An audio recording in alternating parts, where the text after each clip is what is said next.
So Kirsty, Ange and I had a conversation yesterday and we were chatting about whether or not we thought that niching your business in the beauty industry was beneficial. And we actually all had a bit of a different stance on this. Kirsty believes that you are better to offer multiple treatments. For example, if you have in your tool bag your treatments offered, nails and brows and spray tans and more advanced treatments such as dermaplaning and even permanent makeup, then this is going to give your clients more options and potentially bring you in more sales. And she's not wrong, it definitely does. And Angie's actually on the fence with both. Because she's done both, so she's offered everything, and then she has went down the route of just niching and offered one particular group of treatments, being aesthetics, and she has seen benefits in having both sides. And what Ange was saying was, having a salon that offers everything is great, but when you're doing it yourself, it's not so great. You definitely need staff for that. My position in this conversation was that, and it wasn't heated, by the way, my position was that niching is the way. That is it. Niching is the way. And that you position yourself as the expert in whichever niche you choose. For example, Peaches is just waxing. That's it. We only wax. Now, our treatments range within that waxing. So we do intimate, we do body waxing, etc. And when I say etc, it's body waxing or intimate. Probably the etc is that we wax every single body, every gender, doesn't matter what you have in your pants, but we wax it. So if it can get waxed, we wax it, and that's our niche. And we have positioned ourselves, Peaches has positioned ourselves as the best waxers that you can get anywhere. Bold, I know, but we are. And however, so we've got three different perspectives on whether you should niche or not.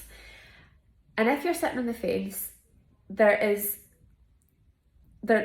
goes further. So when you niche, if you're on your own and you niche your beauty business, you will find it much easier to choose the treatment that you love to offer, because that's going to come out in the quality of the service that you offer and the quality of the work that you do, and you can decide that that's all that you do. Now, you can vary the treatment that you offer within that spectrum.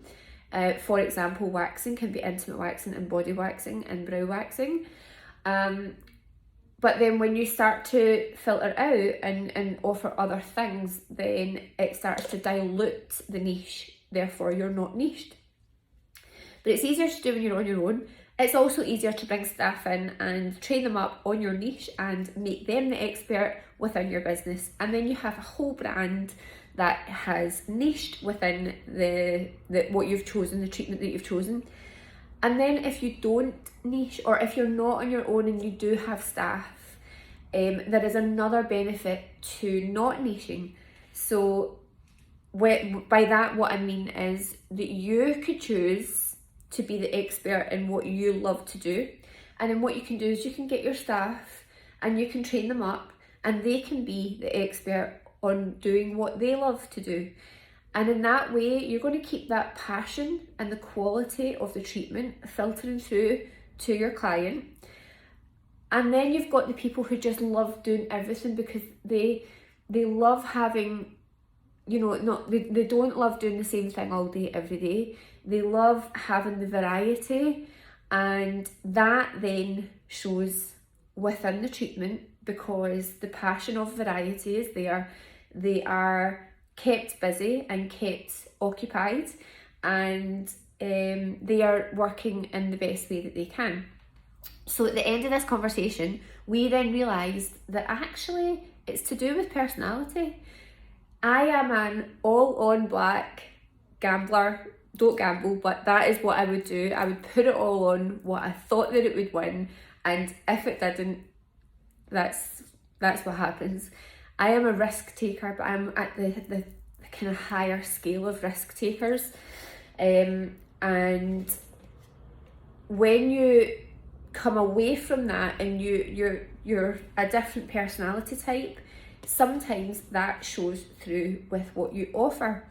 So we actually realised, because Kirsty is absolutely not a risk taker, she's at the other end, and she'll maybe put something on black, but she definitely hasn't put it all on, and will keep some. And basically what I'm saying is she doesn't take the risks that I take, and she absolutely would not want to, and admits to not doing so. So the risk, that there is a risk in niching, and that's in, I believe that that's in your head, but what I'm saying is, personality wise, sometimes if you're a risk taker, you'll be like, yeah, just let's do it, let's get rid of everything else, let's do what I love doing, and let's see what happens.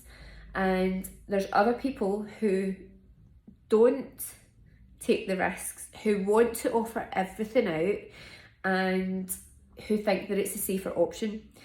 None of this is wrong, but also none of this is completely right either. So what do you think that you are, and has this inspired you to maybe do some changes to the business and see what happens?